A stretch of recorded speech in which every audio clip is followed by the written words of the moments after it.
All right, guys, we are back for Game of Thrones Season 1, Episode 9, titled Baelor.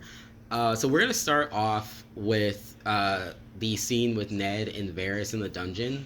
We get some kind of like very quickly followed up foreshadowing. So Varys is talking to Ned about what he needs to do in order to kind of assuage the situation, basically, and like kind of like smooth things over as much as they can with the Lannisters. He tells him to confess to his crimes, which aren't real crimes, and Cersei will basically like go easy on him because he's worth more alive than dead in their eyes.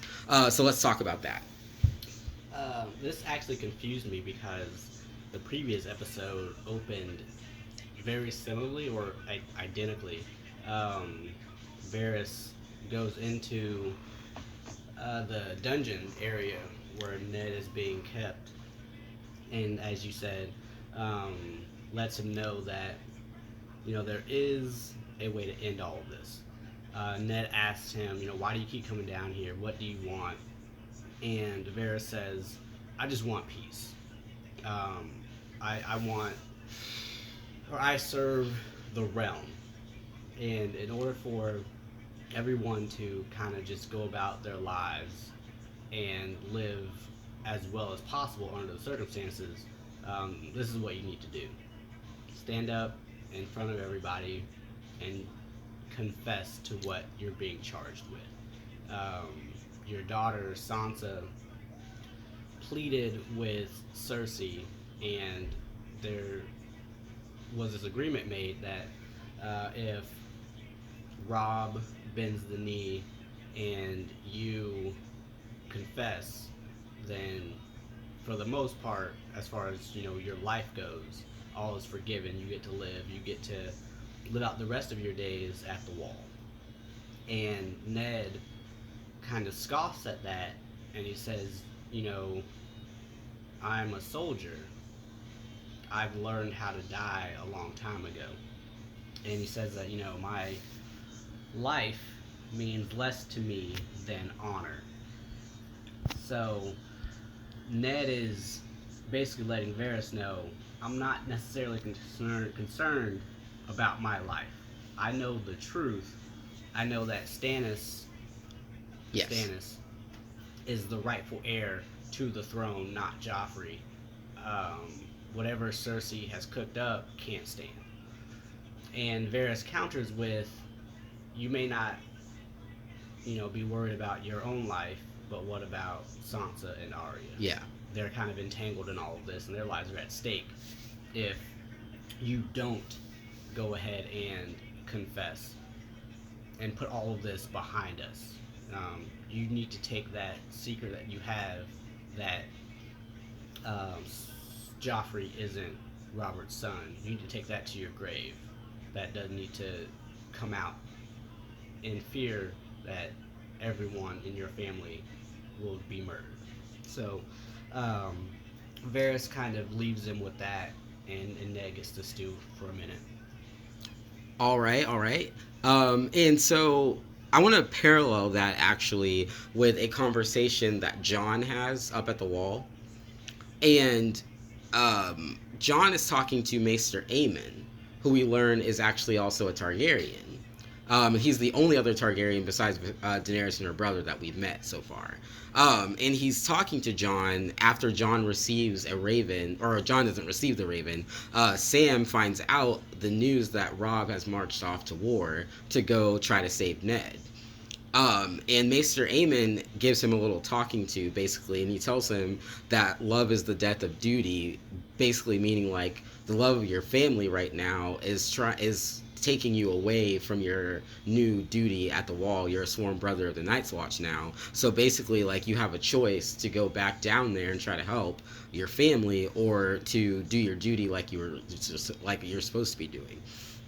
And I just kind of liked the parallel with that between like John and Ned both having to like figure out if they are going to do the right thing as the realm is concerned, Mm-hmm. or if they're going to do the loving thing as far as maybe saving Arya and Sansa from Right. whatever troubles they could get into, or going and trying to help Robb fight this war. Right. So, what did you think about that? Did you Uh, notice that parallel? Because I kind of just thought of it as we were talking. so I actually thought John had already made this decision Mm. because I think in the last episode he's talking to what's that other guy's name? The commander he Mormont? said, yeah. Yeah. He's talking to him because he already has the news that Robb has gone off to war. Or I thought. He knew that Ned was imprisoned, I think. I Gotcha. don't think he knew that Robb was marching south yet. And during that previous conversation, he was also struggling with the idea or the decision that he needs to leave. Mm. So, as that has carried over into this episode, I guess he hadn't made the decision, but I thought he was already getting ready to leave. But it does parallel the struggle that Ned is going through. Because, as you said, they both need to understand what the situation is and how their decision moving forward, whatever it's going to be, will impact the lives of so many other people around them. And so I want to talk about the example that Mr. Aemon gave for kind of trying to like express to John that he knows what he's going through. And he tells John like this pretty interesting story about how his family faced this destruction, and how he actually was in line to be the king and refused it. And then that is when Ares, Daenerys' father, took the throne. So, what was it like to hear the perspective of the fall of the Targaryens that we've heard so much about from an actual Targaryen? I'm gonna be honest with you. I did not understand anything he was saying. Oh, gotcha. No. Okay, so Yeah. do you know now though? Kinda. Gotcha. Yeah, I Okay. have no idea what that conversation was about. Oh, okay. So he was basically saying like that he was at the wall when when he found out that the Targaryens had all been slaughtered. Who slaughtered them? Do you not know about that? No. Oh, gotcha. I feel like the show said that If already. it did, I wasn't paying attention. Gotcha. Well, you know that Daenerys and her brother fled across the sea, right? Yeah, Because their family was killed.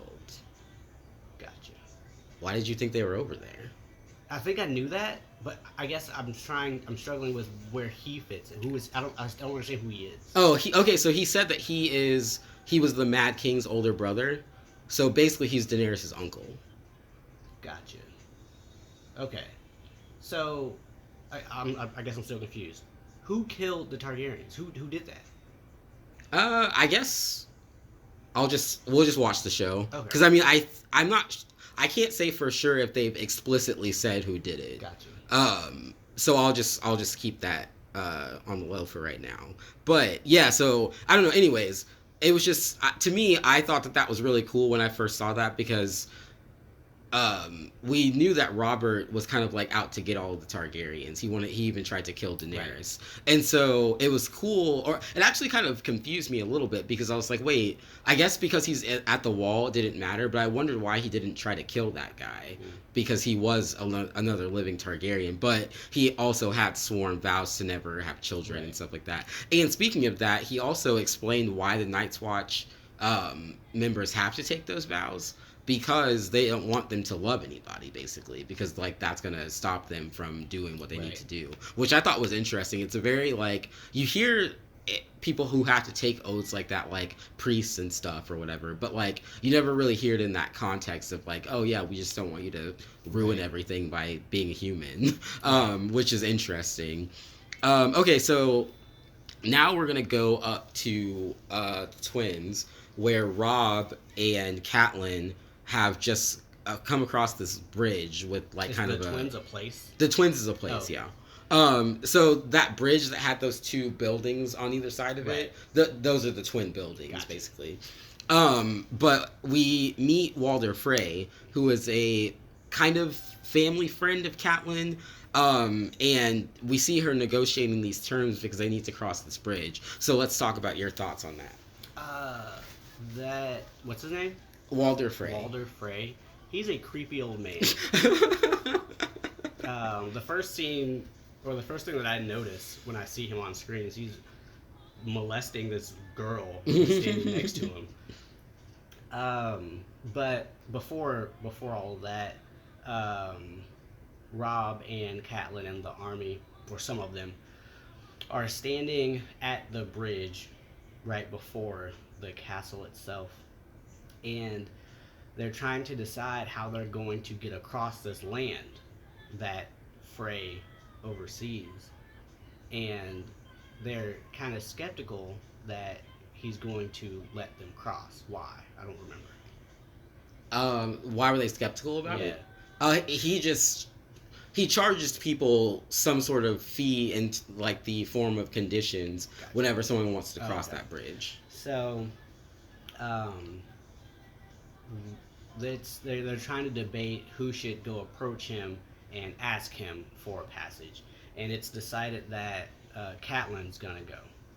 So she enters the castle, and she has this conversation with, what's his full name? Walder Frey. Walder Frey, and she's trying to plead with him. Hey, we've got this army.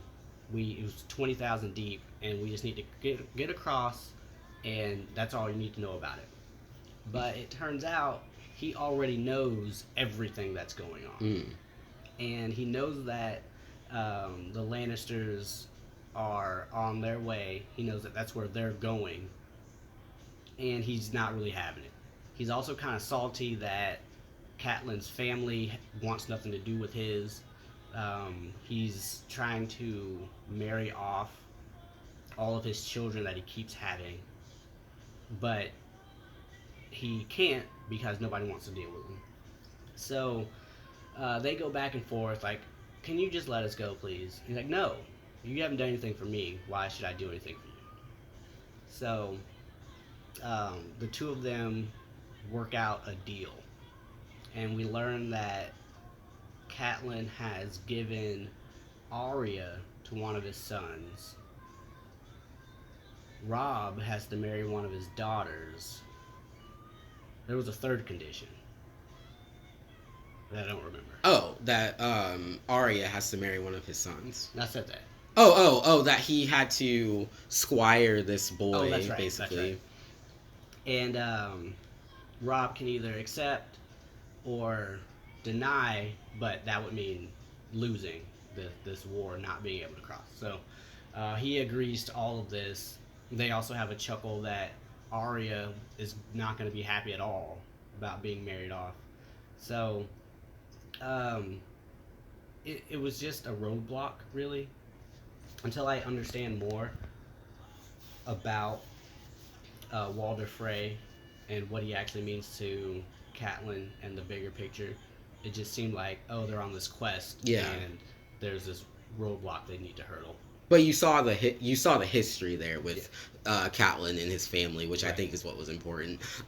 So yes, and then they do get past the twins, and so that is looking really good for Rob. Then we go and we see Tyrion, and Tyrion is talking to his father at this war council thing, and basically Tyrion kind of tells, or Tywin kind of tells him, like, I want you and all of those savages, the tribesmen, to be on the front lines, because basically he's just trying to put Tyrion in situations where he's gonna die. And so Tyrion's kind of like, why are you doing this? Like, why are you so terrible? So let's just talk about that and how that, like, what that says to you about that relationship. It just shows more of this disdain that Tywin has towards Tyrion. And Tyrion, um, he is obviously offended by this notion that he gets to be the first to encounter whatever swords the enemy is coming with, and be in the most danger immediately, especially given he's not a fighter that he's already admitted to. But at the same time, he's a little person, so he really stands no chance. Yeah. And Tywin is like, it is what it is. You put us in this situation. This is basically your punishment.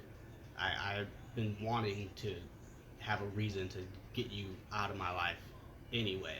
So let's just put you right up front, and if you get cut down, it is what it is.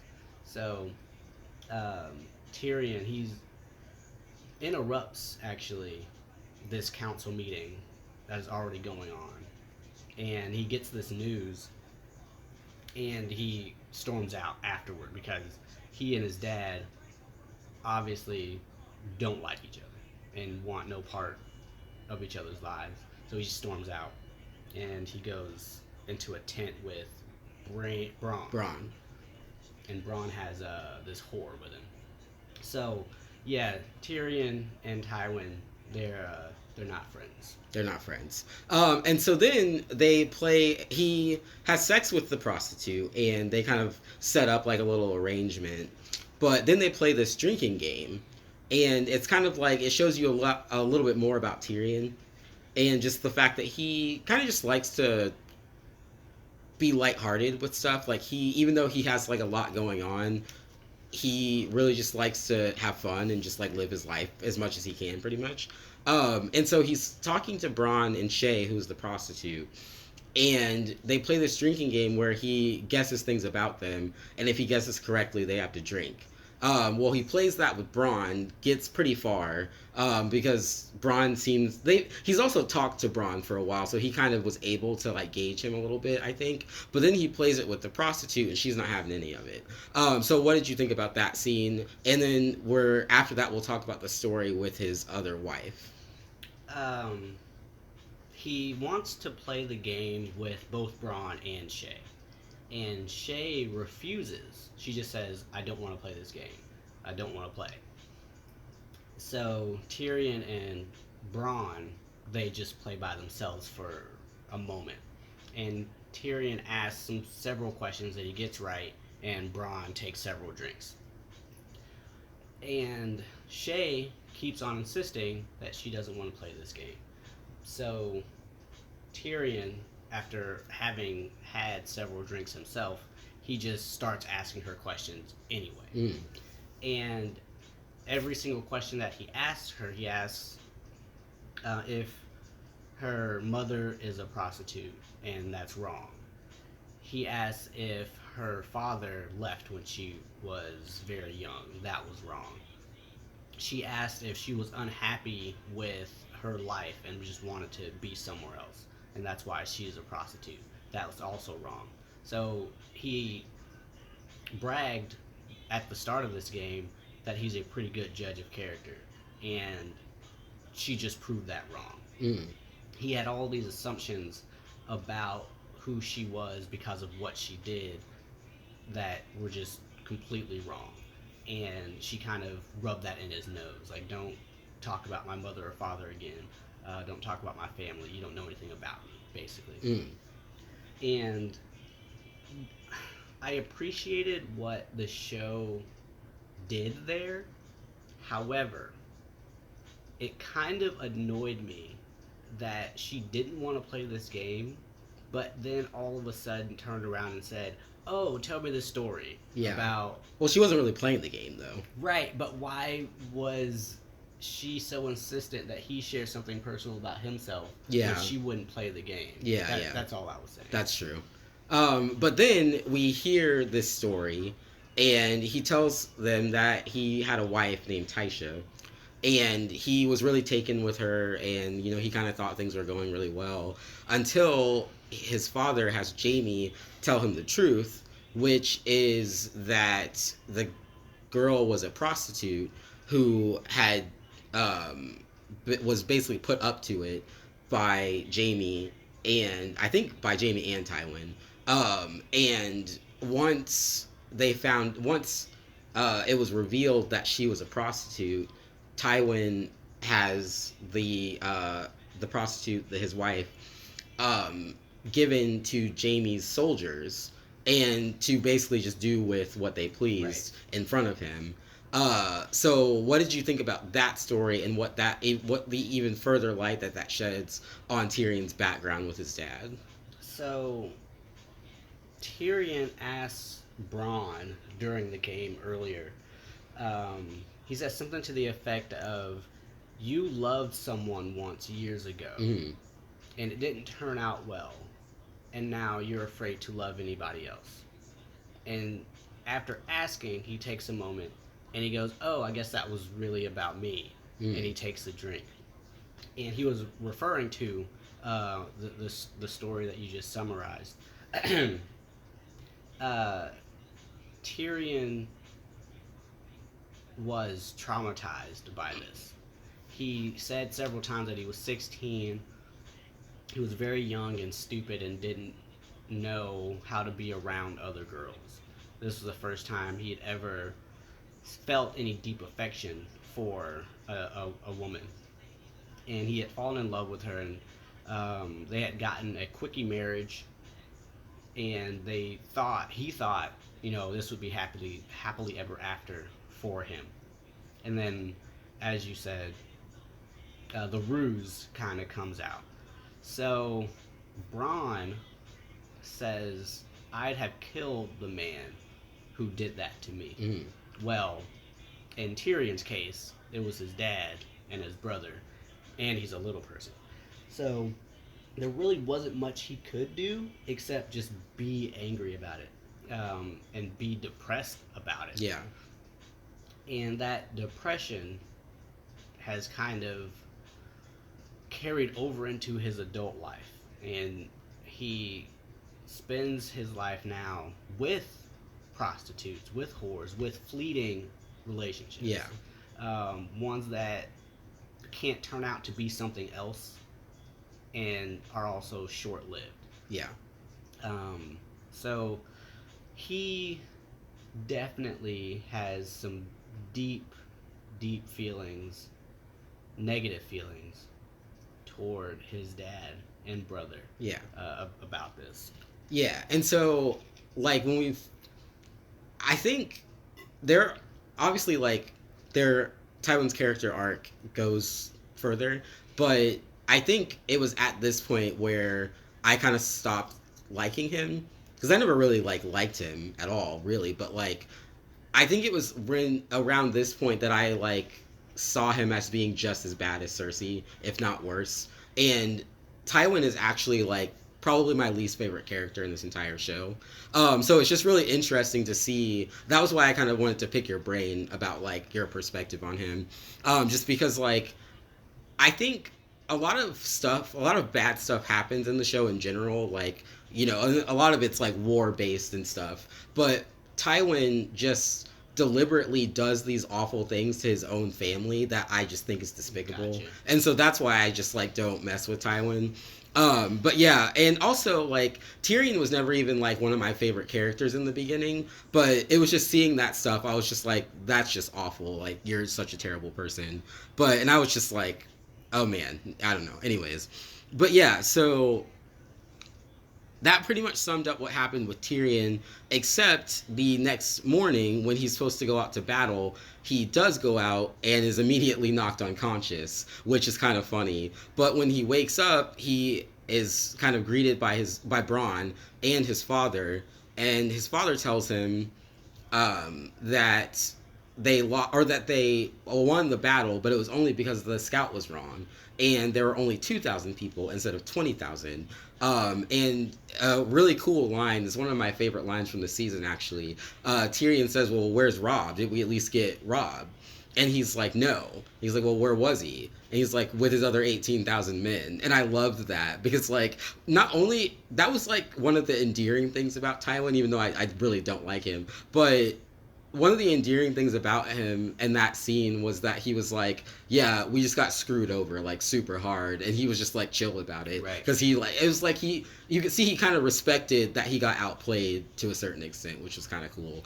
But then we see a really awesome moment where Catelyn is waiting for Robb to come out of the trees, basically, and they come out, and We see that he has been victorious because he actually went up against Jamie and won because they weren't expecting it. And we see that he's captured Jamie. And he kind of gives this speech about how the war is still far from over because they haven't actually saved Ned, and Arya and Sansa are still missing. So let's talk about that. Um, Rob.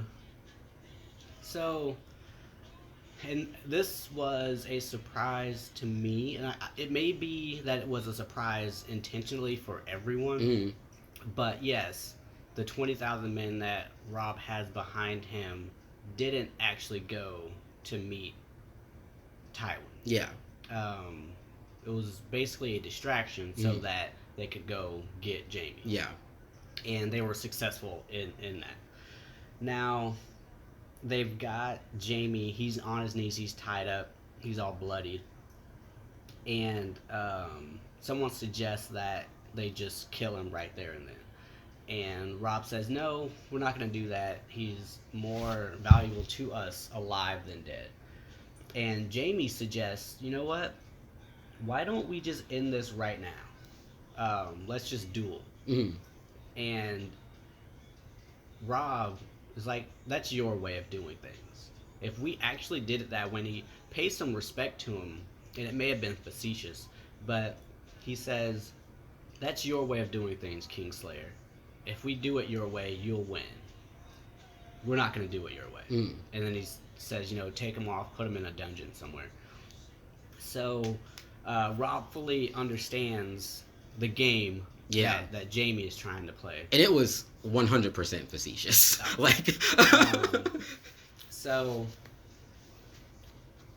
after he has sent Jamie away, he has this moment where he kind of admits to himself and out loud, I just sent 2,000 men to their deaths. mm, And he kind of laments that fact. yeah, And he should, because he's a human with a soul. yeah, But again, he also understands that sacrifices must be made for this war yeah, to be won, basically. So he, as you said, he gives this speech. You know, nothing. We haven't really won any victories. Like this battle, maybe, but we've got a long way to go. mm, Ned, Arya, Sansa, they're not safe. The realms is not safe. We just have this one piece of the puzzle right now. So he still has moves to make, yeah. basically. And so did that, because I know that you really liked that episode. I think it was the last episode when we got a lot of Rob, like all of a sudden out of nowhere. Did that endear you more to Rob, just to see his like capability to be tactical and to kind of like outsmart Tywin Lannister, who's like one of the like biggest bads out there, in Westeros? Like, did that make you like Rob more? Or was it expected? That part was expected. What I liked more was the speech. Oh yeah, yeah, yeah, and like the human side of him that he showed about, because like not only did they introduce the fact that he was willing to sacrifice these people, but they also showed that like it killed him inside to do that. So that's interesting. Okay, so I don't want to go to talk about Daenerys just yet, just because we've been talking about the Westeros for this whole thing. So now we're gonna go down to King's Landing and we're gonna talk about the main event. So I'll just let you take it from here. Ned is brought. No, before that, Arya is walking through uh, the town. I'll call it that, and she is chasing these pigeons, and she captures one, and she picks it up and breaks its neck, and I'm like, Arya's a killer now. She tasted her first blood, so she's just murdering everything. Oh, I was gonna say that boy she killed didn't do it for you, like she is all in on just ending the lives of whatever. So I'm like, why did she just murder that bird? But we find out why. She wants to barter it for some pastries that she sees in the market. But the owner is like, go away. I don't have anything for you. I don't want that bird. I'm going somewhere. Just leave me alone. So he rushes off, and I thought to myself, he's gone. Mm. Just take one. I don't know. But anyway, so he's running up some stairs, and she sees two other boys rushing past her as well. And she asks, what's going on? What's happening? Where are you going? And one of them says, they're taking him to the Baelor. And she says, who? He says, the king's hand. So, and that's Ned. So she rushes in the direction that everyone is going, and she gets to this crowd, and she gets to the statue of the Baelor, and she climbs up it, and she sees Ned being walked out in front of the crowd on this stage. And he is up there so that he can, as discussed, confess his crimes of treason. So he says to everyone, in front of everyone, in front of Joffrey, Cersei's there, Sansa is also there, and Ned is looking out at the crowd. He also sees Arya. She's climbed up onto the statue. He looks at her, he sees her, but he goes into his confession, and he says that, what they've charged me with is in fact true. I betrayed Robert. I tried to overthrow or deny Joffrey his throne, but I've seen the error in my ways, and I'm sorry. Blah, blah, blah, blah, blah. Well, one of the maesters. Yeah. Who Who's that was old that? guy? I know. Yeah, he was a maester. He was a maester. He's the maester in King's Landing. He addresses the crowd and he says, the gods are just, but they can also be merciful. And then he turns to Joffrey and he's like, what should we do with him? And Joffrey explains that his mom Cersei and his lady Sansa believe that Ned should be able to live. He should be able to pay his penance up at the wall. But then, in a very surprising moment, he says, but they have the hearts of women. And anyone who commits treason as your king, I will make sure that they pay. And then he says, bring me his head, Ned's head. And the crowd is loving it. But Sansa and even Cersei are like, whoa! That is not what we talked about. What are you doing? And I'm thinking to myself, Cersei, you created this. You wanted this. So, and Joffrey, he's loving it. And he has this look on his face like someone just gave him an ice cream truck and he just is gonna live out his days getting fat off of ice cream. He's so happy that he got to do that. Like, you're the worst. Cersei, you're also the worst for not having seen this coming. Sansa, really? This whole family is nuts. What did you expect? So, everyone is freaking out, and then Arya climbs down off of the statue, and she's rushing through the crowd, and she's got her hand on needle about to draw it, and she gets stopped by a soldier, and this soldier actually was had a brief moment with Ned. I think he was a Night's Watchman. He had a brief moment with Ned.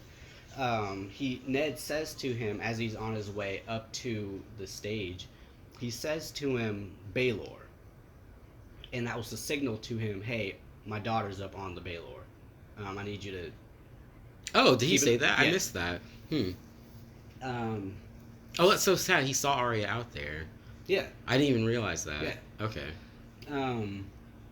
So this same Night's Watchman sees Arya rushing through the crowd, and he grabs her, and he's like, don't look. Turn away. You don't want to see this. And Arya's like, no, I'm going to go stop this. Get out of my way. But obviously she's a little girl. So he grabs her and hugs her and shields her from view of this this guy, executioner. He's got his black hood on and this 6-foot sword, and he's about to wind up. And Ned, he looks out over the crowd one last time, and he looks up to Baelor, and she's gone now. So, to me, that kind of like, oh man, he doesn't get to see her one last time. And everything goes cloudy, and as his life is basically rushing through his head. And I'm thinking to myself, no, because that wouldn't be okay. If you do what you're about to do, I'm not gonna be okay with it. So I'm like, okay, this has to be a dream or something, right? So the executioner, he's got his sword up in the air, and Ned bends his neck forward, or his head forward, and you see his neck exposed. And I'm like, okay, you're getting closer to doing the thing that you're thinking about doing. Are you talking about the show that you're saying? Yeah. Okay. Yeah. Like, don't do that. Stop. And then you see Arya in the arms of this night watchman, and you hear this slice. And I'm like, wait a minute. You just did the thing that I told you not to do. You killed Ned. And then it goes off. Like, deal with that, people.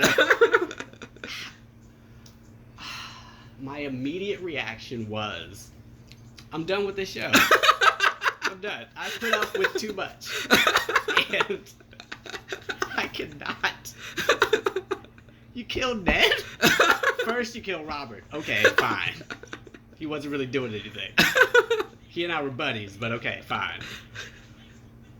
And then 2 episodes later,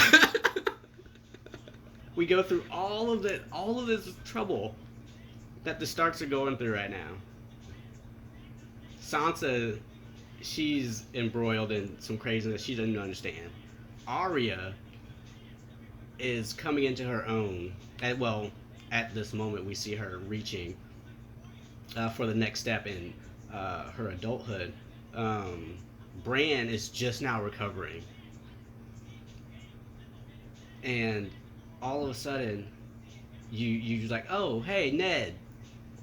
The pillar of this show thus far. Let's just get a wrecking ball. Just throw him out the window. Like, show. So, okay, just for the record, you did not expect that at all. No. Okay. No. How would I have... Well, he's been in prison. Like, I don't know. I guess, obviously, the possibility was there. But the show was building up to the agreement that Sansa and Cersei had come to. Yeah. And that was he would live just in exile. Yeah. So for Joffrey to just turn that upside down, and then for the show to go through with it, and they couldn't stop him. He's a little boy, but he is king. Fine. But man, I was not prepared for that. It is so funny because, like, last week I was like, so what do you think the next move is for Ned? Like, in Cersei's power play? Is it even still between Ned and Cersei? Because I was just like, in my head, I was like, yeah, it's not between Ned and Cersei anymore. I am not okay right now. So, okay, aside from Ned's death, did you expect... And I don't know if I can even say this, but did you expect Cersei to come out on top of that struggle that was going on between them? Even though this isn't really what she wanted, but... I don't think she's on top. I think... Well, let me say this. Once Robb finds out that Ned is dead, he might kill Jaime. So, I don't know... That's true. The Lannisters don't know yet that Jaime has been captured, so that is a really big thing. So what does this mean for House Stark? And your relationship with House Stark? I don't know. I can't. Hold on. Let me... Ned's dead. I think that's all I got. They killed Ned. and now my brain is like, what is life anymore? Okay, so Rob and Catelyn, they still believe that there is something to be fighting for. Mhm. So until that news gets to them, they're still going to continue advancing and trying to get to King's Landing Mhm. and take on Cersei. Um, uh, Recon? Rickon. Rickon? He was right, apparently. I need to apologize to him. What does he know? Okay, so that was another funny thing when we talked about Rickon last time. You were like, "Why is he being so cynical? Why does he think no one's gonna come back?" And I was just like, "Well, not all of them are gonna come back." But again, does he have some kind of soothsaying power? Because he was pretty confident. That's what I'm saying. Like, do you think it was just like him being a cynical child, or do you think that there's something special about Rickon? So here's the thing, and we'll get to this later, actually. So I'll answer that later. Okay. So yeah, I don't know if he's gonna be heartbroken, but he's already heartbroken. Rickon. Yeah. Bran's gonna be devastated. Arya is gonna be lit.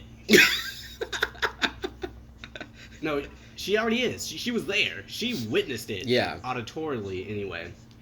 Yeah, it's not gonna go well with the Starks once everyone finds out. And again, it's not going to bode well for Jaime, I don't believe. Also, I'm curious how Cersei is going to react. I wonder if she has any honor in having this agreement broken. So I wonder if she feels any kind of way. Gotcha. Like, we actually settled this. This was all good. He did what he was going to do. We're going to send him away. We're on top. We won. And we've kept our word to the Starks and to the land. This is all good. And then to have her son, well, the king, go back on all of that. I wonder if she feels any kind of way in that regard. Now, by that, do you mean like remorse or like just being scared of what the next move is? Not necessarily remorse, but because you said honor, but like I guess even at this point in the show, when I think of honor, I just don't think Lannister. I believe that even the Lannisters believe in honor. Okay. Whether or not it serves well to other people, they have honor amongst themselves. Gotcha. So, and they also... I mean, the only thing that I see that in from this point is Tyrion talking about them paying their debts. But that seems more of like bragging rights sort of thing as opposed to like actual honor. And I think that may be exactly what I'm talking about, but in other shows and even in life, there's a saying that, a man only has his word. Mm-hmm. If I say that I'm going to do something, then I'm going to fulfill my duty in doing it because I told you I would. So Cersei had this agreement with Sansa, with Ned, so the Starks, basically. We're not going to kill you. You get to live if you do this, if you confess.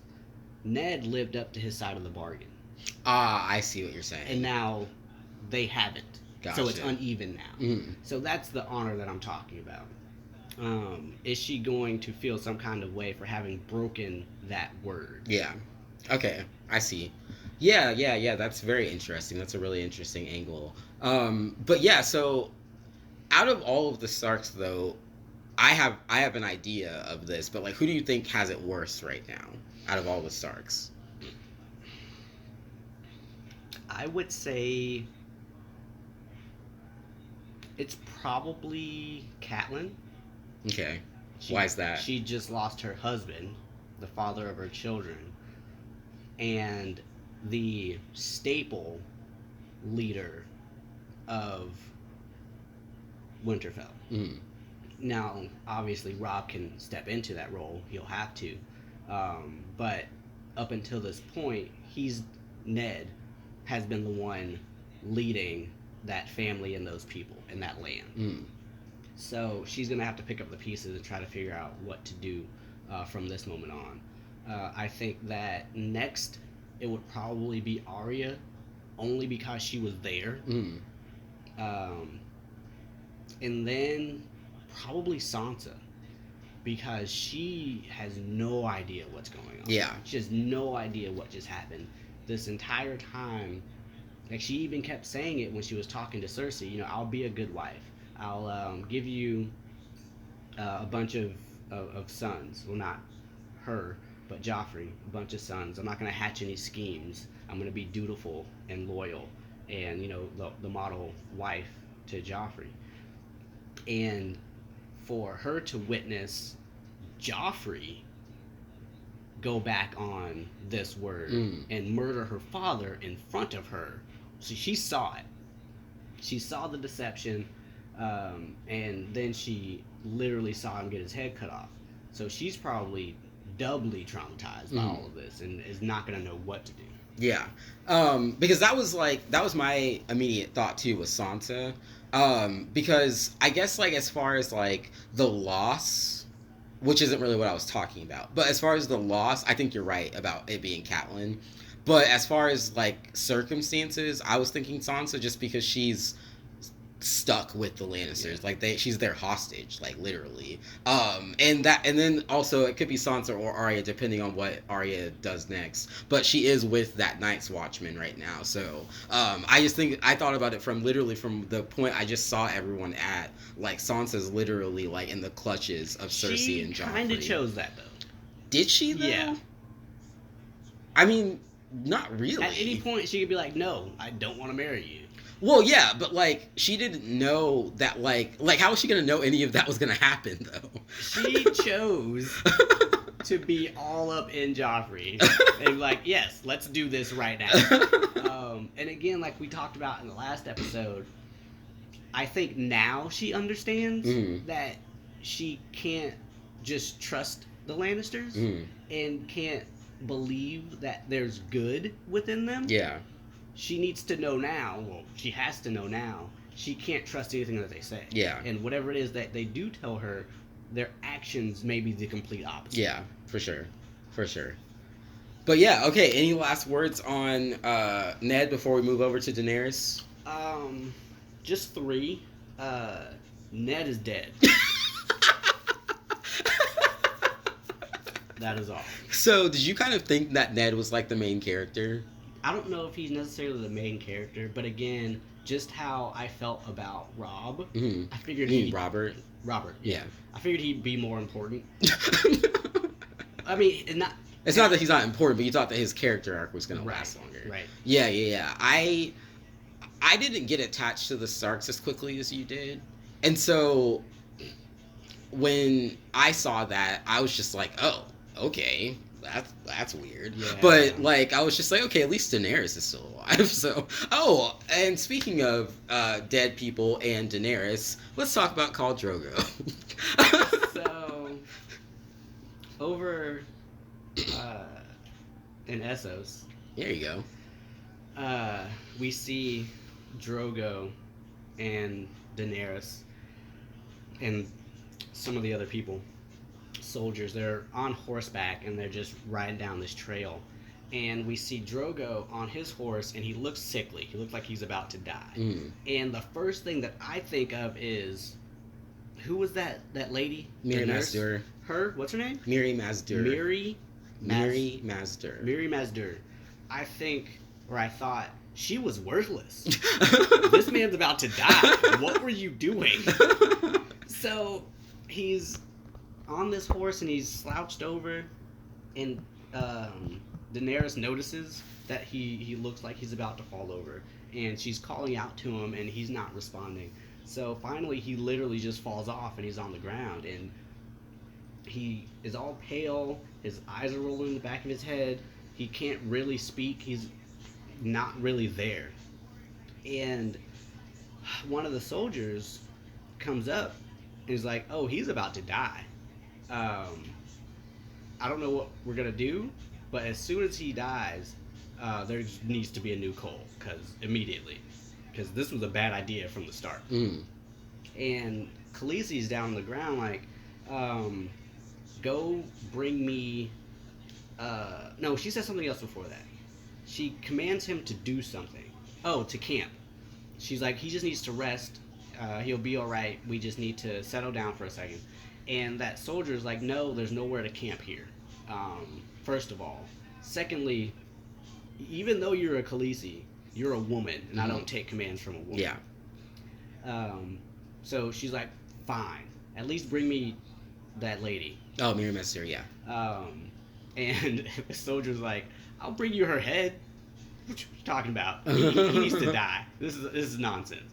So she's like, bring her to me unharmed. So he rides off to go find her. And we're in this tent now where they've got Cole lying down on this bed, and he's got a leaf bandage over his wound that's in his chest. And only thing that I could think of, because again, this healer dealt with him in the last episode. Like, was that blade poisoned? Like, he's been cut before. Why is this one being so infected, and why is he dying? But anyway, he's literally about to die, and Jorah even says so. Like, we just need to leave. He's gonna die, and you don't need to be here. So, one of that same soldier that's been giving Khaleesi lip this whole time, he comes back in, and he says, oh, this is really happening. He's actually going to die. I can't wait for him to die, because I need you up out of here. And she says, I am Khaleesi, and I've got the new Cole inside me. Once he's born, he'll step into Drogo's place. And Jorah. Jorah? Yeah. What? That's the soldier you were about to mention. No, it wasn't. Oh, you were talking about the Dothraki guy still? Yeah. Oh. He says, you're only Khaleesi until the blood of my blood dies. And that's Drogo. But once he does die, you will be nothing. You will return to being nothing. And Daenerys responds by saying, I've never been nothing. I am of dragon blood. And the Dothraki soldier says, yeah, that's cool, but all the dragons are dead. And Khaleesi's like, oh, whatever. So, then we bring in that healer again. And Daenerys says to her, save him. You don't have much time. And you have one option, is to save him. He can't die. And the healer says, there aren't any conventional ways that he can be saved. And Daenerys introduces something that I did not expect, period. And that is just full-on magic. She's like, there's a spell that you could cast. Or is there a spell? And the healer says that there is. And I'm like, whoa. Oh, so you didn't know magic was a thing? I didn't expect that at all. Yeah. Like, okay, dragons, fine. Yeah. I can deal with that. But just straight up magic, that caught me off guard. Gotcha, okay. Well, Sam did say he wanted to be a wizard. That's true. But this spell was blood magic, as they called it. And it would require a sacrifice. The healer says, only death can bring life in this trade-off. And Daenerys says, oh, my life. And the healer's like, no. And then she tricks me, because she looks down. And I'm like, are they going to have to sacrifice Rhaego? But no, that wasn't it either. She said, bring me his horse. It's like, okay, that's cool. So they bring in this horse, and the healer says, everybody needs to get out of here. And she slits the horse's throat and to begin this ritual. And everyone leaves, and Khaleesi was still there and gets some blood splattered on her, but she walks out as well. And that same soldier, Dothraki soldier, he's there again to try to stop this ritual. Like, this is all nonsense. This black magic is forbidden. I need to go in there and cut this out. Then Jorah says, as he's entering the tent, you can't go in there. Stop it. And he draws a sword. So they get into a tussle, and Jorah kills him. Um, Before that, though, that soldier pushes Khaleesi to the ground. So once he has been killed by Jorah, Jorah runs over to Daenerys, who was on the ground still, and he asks her, are you okay? And she says, the baby's coming. And I'm thinking to myself, how long has it been?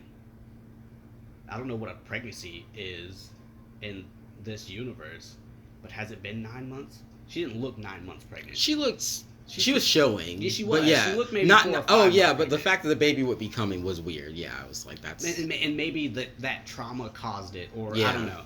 But the baby's on its way, and Jorah asks for someone to ask for the midwives to come help deliver this baby, and a different Dothraki soldier walks up and goes, "They're not coming here. There's black magic going on. They're staying away as far as they can."